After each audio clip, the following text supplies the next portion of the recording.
Okay, today is Marisol Jusino from Coldwell Banker. She services Central Florida. Let me tell you more about Marisol. Now, Marisol is Latina. She is a single mom. She is a domestic violence survivor and a realtor for the last 19 years, actually 20 years. By 2010, she realized as much as she loved serving people, Marisol did not have proper sales training. So she went on to timeshares for its training, and in January 2013 returned to real estate. Once back in real estate, while facing life's continuous challenges, which at times made it extremely difficult to work, Marisol realized that business kept on moving without doing much at the time. Her phone was ringing and transactions were closing. And that's when she realized she had learned to tap into a forgotten community within the industry, the Latino community, the largest growing minority in the United States. Marisol has been able to grow her agency and her confidence in ways she never thought possible. She is a top realtor in Florida. Learn more about Marisol by visiting her website, which is G12, so the letter G12, professionalgroup.com, G12professionalgroup.com. By the way, we'll have a link to that in the show notes, so you don't have to type it in. And please, please, please follow her on Instagram. That's M Jusino, Jusino. Jusino, MJUSINO, the number one at Instagram. Again, link to that as well in the show notes. So when I make a mistake, you don't have to worry because you just click on it in the show notes. Marisol, we are excited to have you. Welcome to the show. Thank you. I am excited to be here. I am so excited to talk with you and talk about how you have grown your business and what our audience can gather from you. And it is a holiday weekend while we're recording this, so we are going to try to make this as light and breezy as possible, so that if anyone is watching us as we record it live, they can enjoy right into the holiday weekend. Marisol, love to learn more about how you got into real estate. Tell me the process there. How and why? Well, the why was that I needed to do something. I was in a domestic violence situation, and I knew I needed to get out of there. I didn't know how, and as crazy as it sounds, years before I used to live in Ohio. I had a friend, and she said, she took me to a meeting with her friend, and her friend was a broker. And her friend said, well, let's just recruit her. And my friend says, well, no, she has little kids. You have no idea what you'll do to her. But that stayed in my mind. Then, just before I moved to Florida, and I'm talking to a good friend. And at this point, I know that life is hard and I have no idea what the future held. And I say, but I don't even know what to do over there, because back in Ohio, I used to work for NASA over there. But I didn't want that 9 to 5 and that strict, schedule. Plus, I was going to be living a bit of a distance from NASA. So she said, why don't you just become a realtor? And so I'm like, that's two voices. So I kept that in the back of my mind. So then when life began changing, I'm like, you know what, let's do this. So I called a friend, which was my neighborhood expert. She was a realtor. She lived two houses down from me. She said, you need to go for it. I've always known you're supposed to be a realtor. I'm like, how everybody knows, but I don't know, So she counseled me. I went and I took the license, the classes. The weekend before I took my state exam, I did a 10-mile race, and I broke my leg. Oh no. So I'm thinking this is it. And I said, okay, God, when I am in that test, if I don't pass, I'm done. But I guess I was supposed to be here. I did pass it. So that's kind of my story. Well, I always love the expression, and this is I'm not promoting or denying anyone's religious beliefs, but I always love the expression, whatever anyone's spiritual beliefs are, that God never gives you more than you can handle Yep. in a given moment. Although it does get tested. And breaking your leg a day before a somewhat challenging exam is not the easiest or most fun the weekend thing to before. do. The weekend before. The weekend before. Yeah. Yeah. Well, it is interesting too that there are people that seem to show up in our lives again, whatever anyone's belief is about the universe or higher power or whatever, there are things that happen where sometimes people just know things about you that you don't know, Yeah. and if you just listen, Yep. sometimes it's like, oh, and a couple people are telling me to do this, maybe I should do it, and Yeah. obviously it worked out really, really well for you. So tell us what it was like getting into really an industry that you didn't have experience in before. Was that challenging? How did you grow your business? It was, I mean, because first you don't know much, obviously, because we learned, and everybody tells you when you take the real estate class, you're just taught how to pass an exam, not to how to sell real estate. I did have a lot of support. There's always good agents that try to help you and so forth. As crazy as it sounds, my very first listing, it was my son. And he was just 7 years old, 8 years old. And he goes to his, again, everybody believes what they believe, but he goes to his Sunday school teacher and he says, by the way, do you happen to know anybody that needs You to got buy to and be sell hold a on. home? I'm So, stopping the story because there's no way this story is true. When you yeah, first said, uh, I want to just back up in case anyone missed that. So Marisol said something that at first I thought I clearly heard this wrong, and I'm not going to yeah, interrupt her. And then when she got it, I go, no, I heard it right, and I'm only pausing you because this is the cutest story I've ever heard. yeah. So she said her first listing was from her son who is 7 years old, and he goes into school. And go ahead. I'm so sorry. Yeah, he asked him, do you happen to know anyone that needs to buy or sell a home? And he looks at him and he says, as a matter of fact, I do. I am thinking about selling. I said, well, you need to use my mom because she just got her license. And that was my first listing. That is the most That's the, adorable. It's yeah, I've done 500 episodes. That's the without yeah, exception the cutest and most yeah, adorable story that could ever be for someone's first listing. Cheers, yeah, cheers to your son. That is yeah, that is really oh boy, that's about having a good family team right there. So, yeah, oh my gosh, how cute is that? Well, what an adorable story, and what a great son. yeah. Yeah, that's so cute. So okay, so aside from that, did everything sort of continue to grow from that one It listing? just began. It was just happening. I mean, doing what the basic things that we do, yes, because the stuff does happen. But nevertheless, at the same time, on my personal life, I was going through a divorce and all the craziness. So life was crazy. Life was crazy, but somehow things always worked out. I mean, don't ask me how, things always did work out. Um, but by 2010, that's when I was, because a lot of agents left the market in 2008 when the Tons, market crashed. tons. And the funny thing is that they usually say, if you last 5 years, you're going to stay on the market. And I'm like, well, you know what? Even if I sell one listing a year, I'm staying. It's like I need to beat that mark. But honestly, by 2010, I was worn out and I had no idea what to do, overwhelmed in every sense. And that's when I left and went into timeshares because I needed training. I needed training. There is so many people that left in that time because for those of us that weren't in real estate during that time, this of course is when the crash happened. This was a lot of the loans that were done with, they Yeah. were very generous with loans. Florida in Yeah. particular was Oh, hit very yes. hard because they had much easier restrictions there.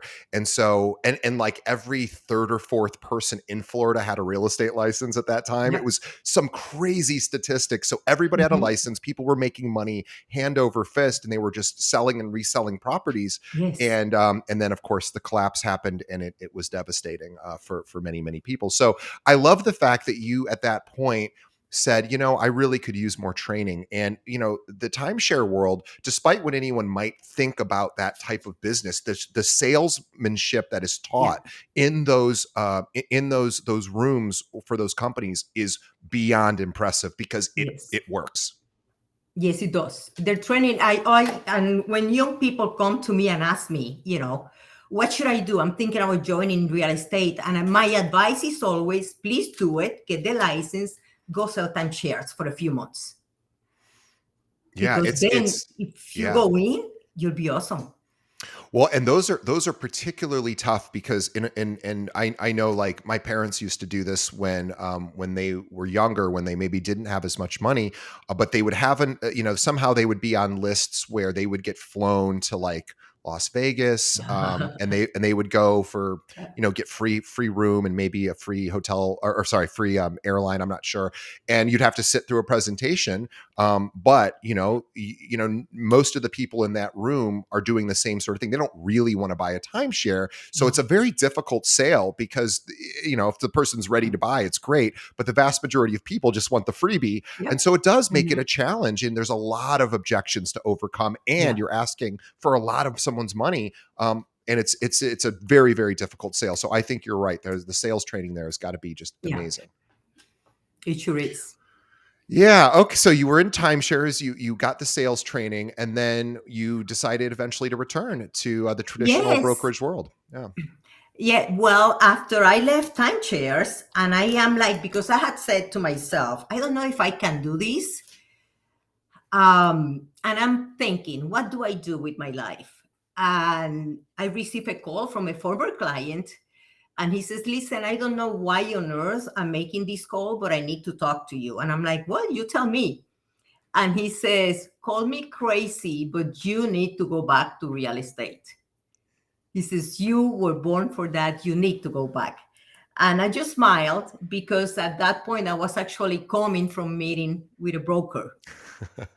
Just because I had also a friend that called from the Miami area. And she said, listen, I don't know if you're still in real estate, but I want to buy a condo, in the Orlando area. We have 400,000 cash. Can you help us? And I'm like, heck yes. Yes and yes. Yeah. So that was my way back in. That was my Wow. way back in. And then at that point, it's just, it was relearning because yes, I had learned the selling part, but now it's like learn relationship part of the business. How and plus the technicalities because there's so much technology that everything changes. Yeah. Everything changes. So it was time to do that. But I was going through life. I still, because unfortunately, my case, I was in an abusive relationship, as I mentioned. I divorced in 2005, but it wasn't until literally early last month that everything finally ended because there was an Oh, injunction.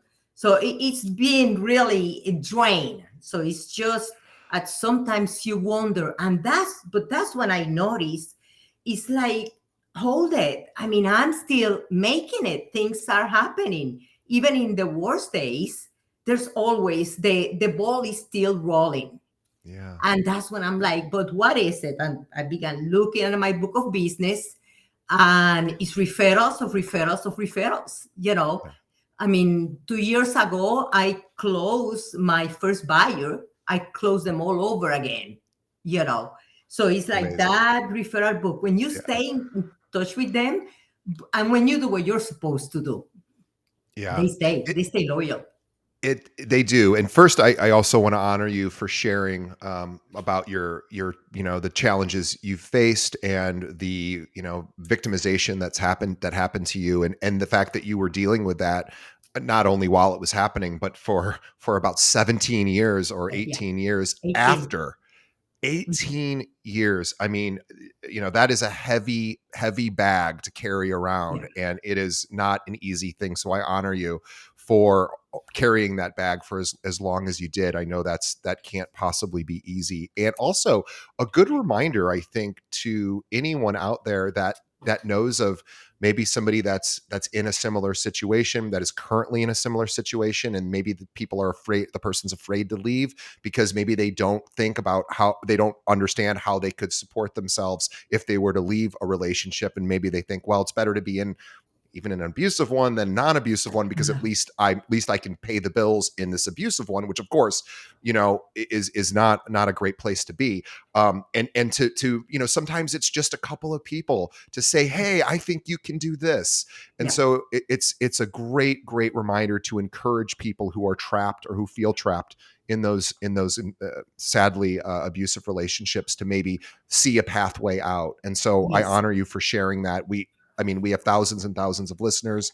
I guarantee that story is going to touch somebody, and maybe even inspire somebody who might be in that situation or know someone in that situation to maybe see a different path. And so I honor you for the courage to talk about that. Thank you. Well, thank Um, you.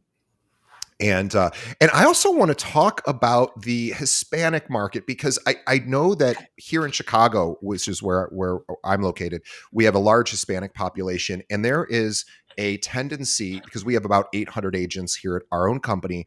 So I just talk to a lot of agents, and I'm always recruiting agents for our firm. So I'm always talking to agents, and whenever somebody brings up the Hispanic sort of a demographic for finding buyers and sellers, a lot of times what agents will say is, oh, well, I don't know that market. I don't know what those what that group of people is looking for. I don't know how to communicate with them. I don't really know how to infiltrate or penetrate that market to really get in.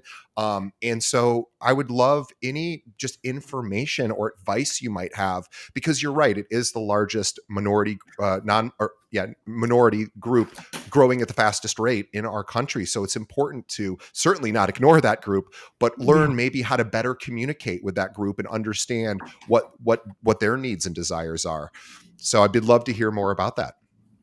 Well, in summary, because there's so much that you can do, but the big question is, and most people say, well, what do I do? Just like you express, it's like this, and everything that is unknown, we kind of tend to stay away from it. But it's not that hard, because to begin with, about 70% of the Hispanic population speaks English.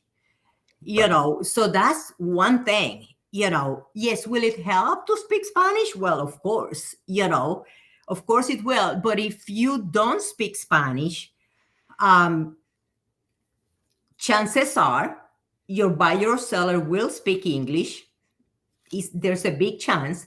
Most of the buyers right now, the Hispanic buyers, are 30 and below, 30 years old and below, which means they have been born and raised in this country. So they are, they know the language. So that's the first thing.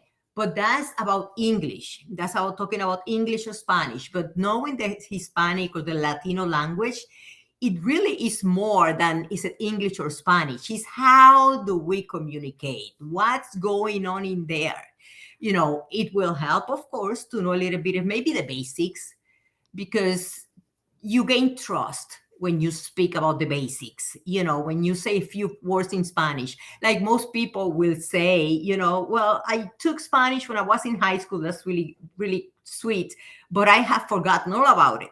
But what about if we add, but I hope that you can teach me how to, that kind of, you can help me remember those little nuggets, I love that. that will help. That will really help.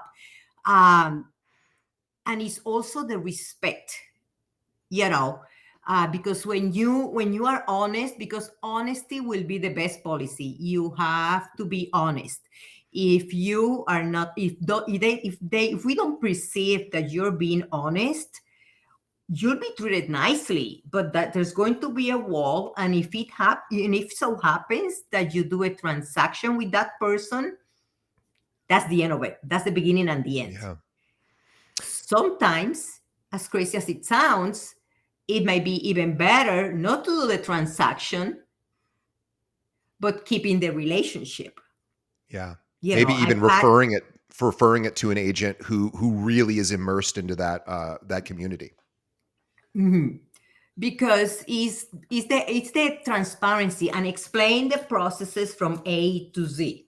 What I usually tell my buyers and my sellers, what you see is what you get. I'm going to tell you the good, the bad, the pretty, and the ugly. You're going to know it all. And there's a lot of time spent on that orientation, whether it's the buyer's orientation or the listing presentation. A listing presentation with a Hispanic is not going to last you 20 minutes. I'm sorry to tell you that. If it's usually not going to, because they want to get to know you, and we are not going to tell us our stuff until we know that you can be trusted.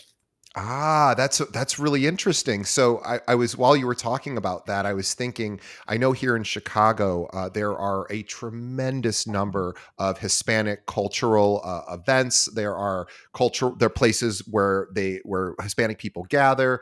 There's certain events and experiences that they tend to have. And if I wanted to immerse myself in that culture to get more business, I would be going to a lot of those events. I'd be in the background for a while, learning about that culture, learning about how they communicate, what's important to them, and then eventually, sort of working my way into opening, having them see me as a trusted advisor. But you're right, it isn't going to happen overnight. Is not that's a good step to begin with, to get, so if that's personal knowledge. So you'll get that personal knowledge. You can go to events in which you're going to meet people one on one. Although I really believe, I mean, with so many Hispanics in the US right now, everybody knows at least one. I mean, everybody does. It's like build that relationship, because from that relationship, you're going to be selling to everybody. And when I mean everybody, is literally if they love you and trust you, you call them or you say, listen, I need help on this, they will. But again, you have to reimburse that. I mean, when they call you, and they will call you for little things, sometimes, their computer broke, as crazy as it sounds. Can you help me? Well, I have learned a lot about computers by helping them, because it is Hispanics value family and culture. Absolutely. And family and culture are, yes, I would have, if you were to say what would my guess be about what I know about Hispanic community, I would say family and culture as well. So Yeah. that is that rings true with my experience. I have a Hispanic name. I am not really Hispanic myself. My first name is Delphin, and my middle name is Joaquin. So Oh, I have a Spanish from Spain, a Spain Spanish okay. name. But Yeah. anyway, but the point is I was not raised in that culture, and so as a result, but I do know we have, gosh, probably a few hundred of our agents are Hispanic here at Kale. So, Yeah. but yeah, you're right. It's about earning trust, because I think what sometimes people forget about people who come to this country, or who are in a minority group that are here, is that they're oftentimes, and I mean, we should just be honest about it. These are, Hispanic people are often treated less than non-Hispanics, Yeah. and all other minorities get treated this way too. And we have to remember, especially if we're not a minority, to remember that not everyone's treated the same. And so some groups are going to naturally be a little bit more defensive, or that's going to take more time to earn their trust because of the way they're treated on a regular basis. And so, this idea that, it would be great if everyone was treated the Yeah. same. Sadly, it's not exactly the way it is yet. So, earning that trust is not an automatic. No, it's not. But the reality is, and that's just a little nugget, the reality is that most, which is really interesting, as I was looking at numbers, most Hispanics right now, I mean, they have been American born. So that means, yes, they're Hispanics. And when you get one, you get the family. But the culture is changing in the sense that there's more communication. We're beginning to see beyond, you're this or you're that, because most of them, the growth of the Hispanic population since 2010 is due to Hispanics being born in America, not other, Not not emigrating. not Yeah. immigration, not Right. immigration, Yeah, that makes which is sense. And amazing. that opens up that a lot of times, like you were saying, sort of resolves the language barrier that could exist, because the second generation, or the people that were born here, obviously are speaking English. Maybe not, it might not be their first language, but they certainly grew up in our school systems, and learned Yeah. English as well. Yeah, that makes sense. um Plus, but I'm sorry. No, what I was going to say, but it does help to learn to communicate, because once you get to them, you're going to be going home, and mom and dad, chances are they speak Spanish. Yeah. Yeah, and it's never been well, I don't it's never easy to learn anyone else's language, but it's never been easier because we have these devices in our pocket that we carry around Yeah. 24/7. Like there's Duolingo, there's a number Mm. of the learn a language apps, and maybe you won't speak perfectly within a year of studying, but you'll know enough to be able to at least show the community that you're putting effort into learning their culture, their language, Yes. their traditions. And of course, Hispanic people have traditions. It's important to honor these traditions, to be part of them, to learn about them so that you can participate. Yes, but it can be learned. I mean, it really, and I say that because I moved into this country. I'm originally from Puerto Rico, and I moved in '89. And when I moved from Puerto Rico and ended up in the Cleveland, Ohio area, I didn't know the language. Sure. I couldn't speak the language, and I understand the frustration when you're learning a second language. But if I tell people, if I did it, anybody can. You know? And there couldn't have been, or I don't know Cleveland all that well, but there couldn't have been a large Puerto Rican No, community in Cleveland, right? That had to be very, very small. no, know where I was, and I didn't know anybody. But this is just a funny story. The funny story is that I'm like, okay, I mean, I need to learn the language. So I turn on the TV, because most people tell you turn on the TV and that's how you learn. Well, guess what? When I turned that TV on, what came up was the Beverly Hillbillies. And now I'm laughing about it, but I cried. I cried because it was like, I'll never be able to. I'll never be able to. Yeah, it is So, an interesting thing. If anyone ever has not had that experience of watching a foreign film or watching a television show that was a shot in in a different language, it is incredibly difficult to yeah. try to understand what's going on if you don't know the language at all. But you can learn it over time, of course. But that's a hard way to do it for sure. Um, Yes. so, so I would love to know about the ways in which you stay in touch with your sphere of influence in between transactions, right? So while you're working with a client, I assume you're speaking with them all the time. You're constantly servicing them. Obviously, you're doing a great job. But what happens? So they buy or sell the home, it closes, and then, like, maybe they don't need you for the next 7 years or so until they're ready to make another transaction. What do you do to keep that relationship strong during those times?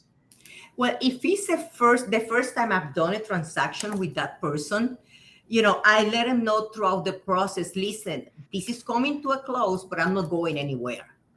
You need me, you call me. Yeah, it doesn't matter what. I said, don't call me at 2 in the morning. But if you do, it's okay. But my phone will be on silence. Uh, but just to set that standard, that this is what you can expect.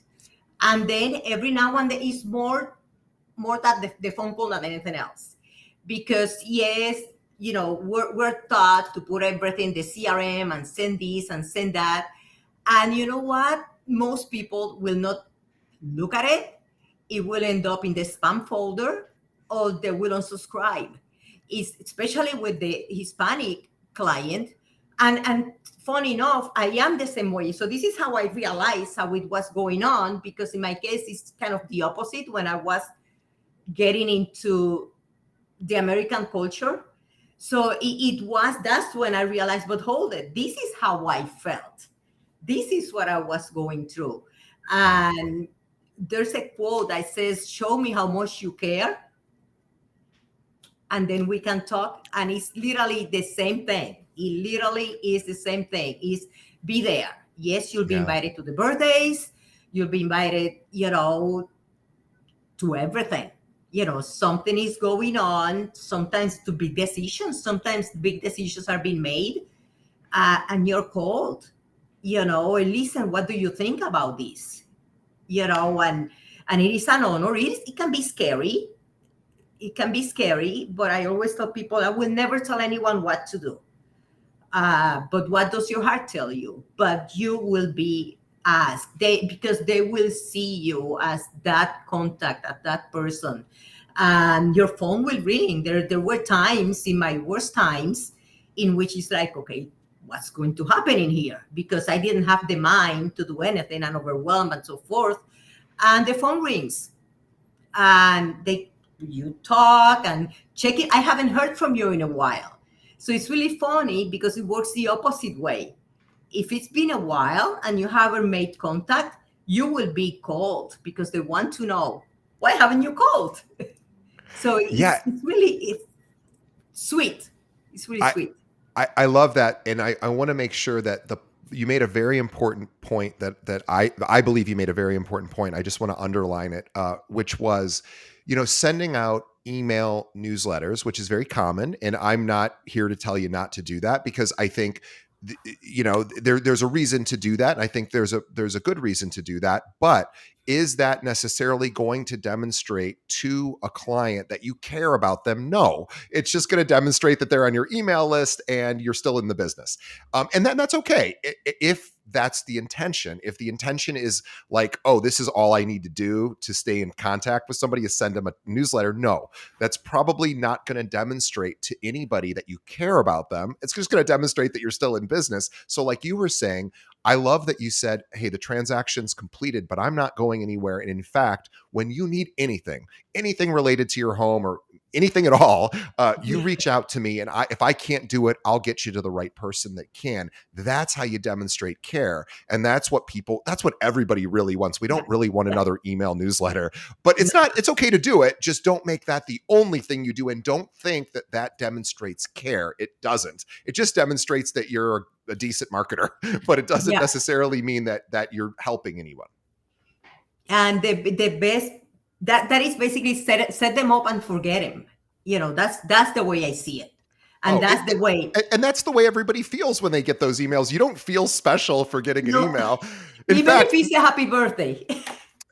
even especially if it's a happy birthday Yeah. email that is automated, it's like, Yep. pick up the phone, call the person. They're probably not going to answer anyway. You'll get their voicemail and leave them a happy birthday message or sing them happy birthday or do something that Yeah. actually demonstrates that you care.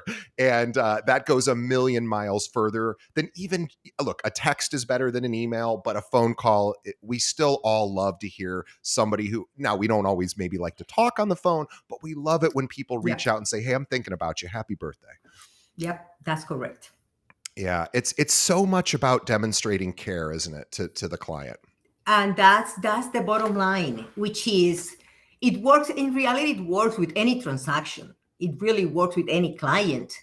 But the other reality is that with the Hispanic client is gonna, if you're resilient, if you really want that client, you're going to have to work for it. It's not going to come easy. But once you have established that relationship, it's yours. But never take it for granted either. I wanted to ask you about the Hispanic community, specifically about first-time home buyers, because I see a huge opportunity to educate certain renters in the Hispanic community who maybe had never even pursued home ownership. Maybe they didn't know how to do it or what the process was. Maybe they were embarrassed to ask. I know that I was embarrassed to ask before I bought my first place. I didn't want to ask anyone, like, what's a mortgage? How does it work? I was too embarrassed because I was in the financial services world, not in real estate. But I was like, I should know this, and I don't, and I feel silly asking. And now you can just Google everything, obviously, and learn Yeah. about it. But not everybody does that, and sometimes people just their blinders are on. No one's educated them. So I'm curious on hey, moving from renting to home ownership, doing those kind of seminars, bringing in, inviting people in those communities that are really underserved, and teaching people about the pathway to home ownership. Was that something that you've been involved with, or do you have any suggestions about how someone may consider doing that? I have been in the past, and there's one thing to make clear. Right now, as of last year, 7.9 million Latinos were home ownership ready financially. So the reality, but again, and they will come to those things because like in here, like we have, there's so many first time buyers assistance programs available because there are so many of them. And when they go through that program, from A to Z, they'll get explained the process. But again, they won't really, when you approach them the first time, it's like get rid of the idea that I'm gonna get 10 leads and I'm gonna close in 6 months, I'm gonna close these 10 people. No.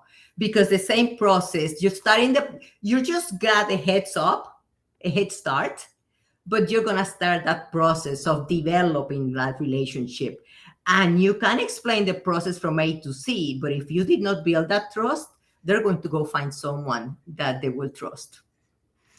Yeah, that just makes perfect sense. And this idea of earning trust is the way that I think is of course by being of service.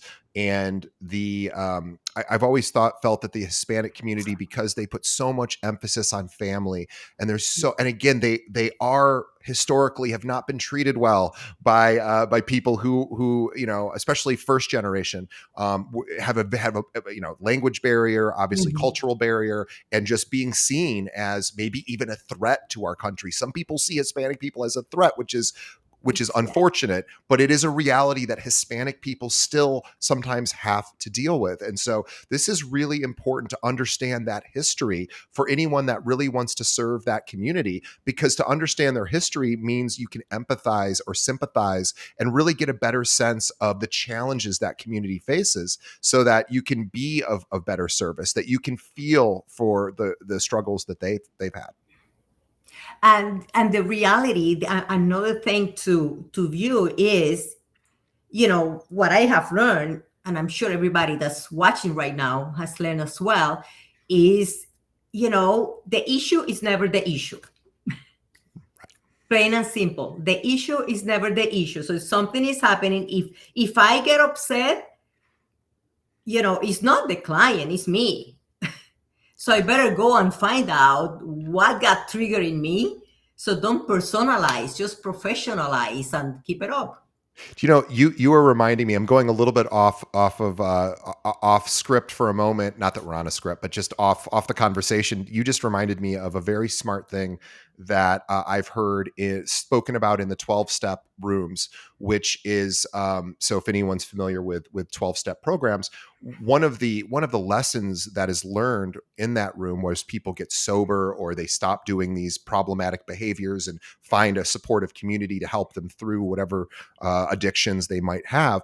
Is they learn that when something is activated within me, it's not the event that's active. It's something like you just said that's within me that's being triggered, being adjusted. And it doesn't mean that whatever's happening externally doesn't matter. No, it does matter, but it's important to know that I am reacting a certain way, and I can learn emotional regulation. I can learn how to control my response so that I can be more supportive while this chaos is happening to my client, as opposed, because the client's going to be in chaos. The client is going to, especially when something goes wrong. You know Yeah. this, of course, our listeners know this. Something always goes wrong with every transaction. There's always a bump in the road. And during that bump, the client is probably freaking out, because that's what happens. It's a large financial Mhm. purchase or sale. And you can be the adult in the room and say, look, I know this feels a certain way. I know what this is. I know how to handle this. I am here to make sure you feel okay, and being that guide through the emotional ups and downs. That is correct. Plus, at the same time, if every time you meet with that client, especially if they're buying, if every time, if you're building that relationship, if you are talking, I like to tell them, like I mentioned at the beginning, the good, the bad, and the ugly, and third party stories. Just tell them stories. Listen, this may happen because I tell them, please throw up on me. I don't want you to go to bed with questions, because by the time you wake up, it's going to be a nightmare. So Yes, great please, point. please, please, please, I want to know. You have any questions? Tell me. I want to know what's going on in your mind. And if I don't know the answer, which by now I just laugh and I said, I doubt that I won't, but if I don't, I will find out. I will find out. If something go wrong, and I tell him, if there's something that you think may go wrong, if there's something that you're not telling me, so listen, this is a divorce course. It's going to court. It's going to come out. It's going to come out. So just tell me so we can deal with it. We can find the solution because everything has a solution. So let's just Yeah. talk about it and get to the bottom of it. And I think, it reminded me of when I bought my condo, not my first purchase, by the way, a couple years ago. And by the way, I'm not a practicing realtor, but I am in with realtors every day, all day. This is my job. And I talk to realtors. I teach realtors even how to close business. And yet the night before I was closing on my condo, all of a sudden I had one of those freakouts where I was actually ice skating with my girlfriend and I couldn't even hardly get on the ice. I go, I think I've ruined my life. I think this was a terrible decision. I don't know what I'm doing. By the way, I'm in the industry. I have a license and I'm sitting there and I'm like, I can't get out of this. I think I just ruined my entire life. Anyway, everything turned out fine. But the point is I suffered silently. I told my girlfriend, but she didn't really know what to do other than say, it's going to be okay. But what I really needed at that moment was another professional. I needed to share that with Yeah. another professional and they needed to say, everybody feels like that. Don't worry. It's totally normal. You're going to be okay. I'm taking care of this. And so it's a good reminder that even people who you think, oh, they seem fine, you need to check in with them and allow them, Yeah. like you said, please throw up on me, because if you're just throwing up, like I was freaking out and I'm like, wait a minute, if I'm freaking out, it must be a real thing because I'm in the industry. Well, no, it wasn't. It was all in my No. head, but I didn't have anyone there to throw up on. And so as a result, I suffered and it turned out okay, of course, but you're so absolutely right. And we forget this as realtors sometimes because we always think it's going to work out. We'll figure this out. The person might not always feel the same way. Well, no, plus we need to find out where are they coming from? Yeah. Where are they and if we know them well enough, we know whether this is the first transaction, we know whether they went through a foreclosure in the past, Right. they lost their home, or they got denied or they got taken by another agent, which unfortunately it's happened. Yep. So the more we know when they say this, or even before they say it, because if we know enough, we can walk a step ahead and say, listen, this is the way you may be feeling now. And I usually tell them, especially to the buyers after they sign the contract, it's like, listen, after we sign this is the process, but this is the process that we have in writing. These are the steps that are going to happen, doesn't matter what. But now let's talk about the process that you are going to go through emotionally, because I this is what's going on. That is a brilliant way of saying it, and also really, really calming, because it what you're doing is, of course, is you're basically validating someone's feelings, and instead of just like, oh, it's going to work out, don't worry, I got Yeah. it. It's like, I understand how you're feeling. A lot of people feel this way. I'm here to guide you through. I've got you, and being able to empathize with them and say, that must be a hard feeling. I get it. I hear you. I'm here to help you through it, is really what, and most people aren't willing to share that without you asking, because it's Yeah. embarrassing. It can be embarrassing to somebody. It can be just painful to talk about. I mean, no one wants to talk about fear, but it's there. And so what I loved about what you said is you asked, how are you feeling about this? And if they were like, oh my God, I'm totally freaking out, I don't think you'd be like, well, you shouldn't freak out. You should be like, no, I get it. Don't worry, I'm here with you. I'm going to be the rock that you can hold on to as you freak out, and we're going to get you through. That's it. Just walk a step ahead of them. And just that and know it. You need to know what's going on and tell them this is okay. It is okay. Or if they put a little bit of distance, because people do, that tells you there's something. There Mhm. is something is going on that they're scared to share. And at that point, just see, just evaluate the relationship, the agent client relationship from A to C, evaluate all those conversations because people always tell us how they feel. Yeah. They always do. So, and if you know enough, you know, and you will not be able to take offense, if even if Right. they scream at you or whatever, because you know what's going on, and Yeah. it's not you; it's just fear. Oh, I was yelling at my girlfriend the night before. She had Poor nothing to thing. do with the transaction. She Yeah. just was in the room. So I'm like, I'm yelling. I mean, I'm not blaming her, but I'm yelling. Oh my God, I freaked out. And she was just like, it's going to be okay. And I was like, you don't know. You're not in the business. I'm in the business. I'm freaking out. Right. So it happens. And you're right. Being there to really be there during those emotional moments, and making sure the person feels comfortable to share those emotional moments.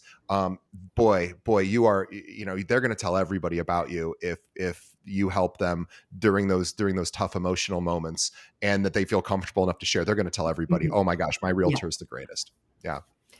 Plus, remind them early on that the reality is when you're going to do something new, everybody's an expert around them.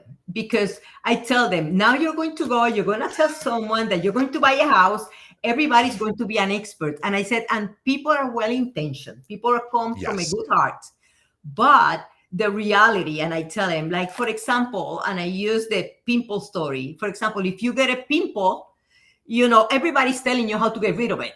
Everybody is. Right. Well, the one you have to go to is a dermatologist.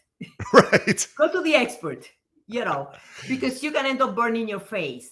So it's okay, but if someone tells you something that puts you at on ease and makes you scared, tell me, and I can explain what's going on. Yeah, or just correct the information. Sometimes it's Yeah. just like you said, sometimes just bad information. Putting toothpaste on the pimple, maybe that really hurts the skin, even though it sounds like a cool little hack to fix it. Maybe that actually would make things worse. I had a similar experience at a dermatologist many years ago where I was reading online. People were saying, "Oh, you should wash your hair less. It's actually bad for the scalp to wash your hair every day." And I was like, "Okay." I read enough articles that said it. I just assumed it was true. I went in to go see my dermatologist who had been practicing for like 40 years. And I go, it's okay if I don't wash my hair every day, right? And he goes, no, you should wash your hair every day. And I go, no, I'm reading this stuff. He goes, that's wrong. Don't. No, I'm not. I don't know. Maybe it's different for women and for men. I'm not here to tell you what to do. Anybody what to do. But he was like, no. Well, I have a skin condition. So for my particular skin condition, so maybe I don't know what the average person should do. But he said, with your skin condition, you need to wash every single day. He goes, it's actually going to make it worse if you only wash your hair like 2 or 3 times a week. It's actually bad for you. And I was like, oh. He goes, yeah, don't read. If you're going to read stuff online, run it by me. I'll tell you the truth. And I was like, oh yeah, of course. So you're absolutely right. That making somebody, because who knows what people read online. They can be persuaded. They can read things that aren't in their best interest, and they don't know it. And so that's why you as a professional are so important. So Marisol, I think this is a great, perfect place to wrap up. I do want to mention for everyone listening that Marisol works in Florida, and guess where a lot of people retire to? Florida, we all know that. So at least everyone from Illinois goes down there. Yeah. I know my parents even Yes. are down there as well. So if anyone out there has clients moving to Florida, whether they're, maybe a second home, maybe retirement, maybe they're moving to the Villages or one of those kind of places, wherever, that, especially if they're in Central Florida, reach out to Marisol. She would love the opportunity to connect with other realtors. And by the way, she has clients that move other places too. So maybe you Yes. can work out a nice little referral network. And by the way, too, and I don't know, Marisol, if you're looking to expand your group, your team, but of course, if you are, people can reach out to you if they think they'd be a good fit on your team. But if you have clients, if anyone has clients that are moving to Central Florida, have them reach out to Marisol, because obviously she is one of the top agents in that area. And I want everybody to follow Marisol. First, go to her website, which is G12professionalgroup.com. Link to that in the show notes, and follow her on Instagram, M Jusino one at on Instagram. So M Jusino1, link to that as well in the show notes. Marisol, it was such a pleasure to have you on the show. Thank you so much. This is actually, we had a technical issue the first time we were trying to record. So Marisol was nice enough to reschedule, come back and do it all over again. So we are so grateful to you. And we, on behalf of our audience, we want to thank you for coming in and spending an hour with us. And then also on behalf of Marisol and myself, we want to thank the audience for continuing to listen and support our show. Please tell a friend. That's all that we really ever ask of you. Tell one other realtor about the show. Let them know, especially somebody that maybe wants to break into the Hispanic market or learn how to serve that community even more effectively. Send them a link to this episode. You can send them to our website, keepingitrealpod.com. Every episode we've ever done, you can stream it right from that website, or pull up a podcast app, tell your friend, pull up their podcast app, search for Keeping It Real, and hit that subscribe button. We would appreciate it. Marisol, thank you so much. We will see everyone on the next episode. And this is Memorial Day weekend. By the time this is released, it'll be past that. But I hope everyone had a wonderful Memorial Day. And for everyone watching us live, have a happy holiday. So Marisol, thank you so much. Thank you so much. It was a true pleasure. Take care.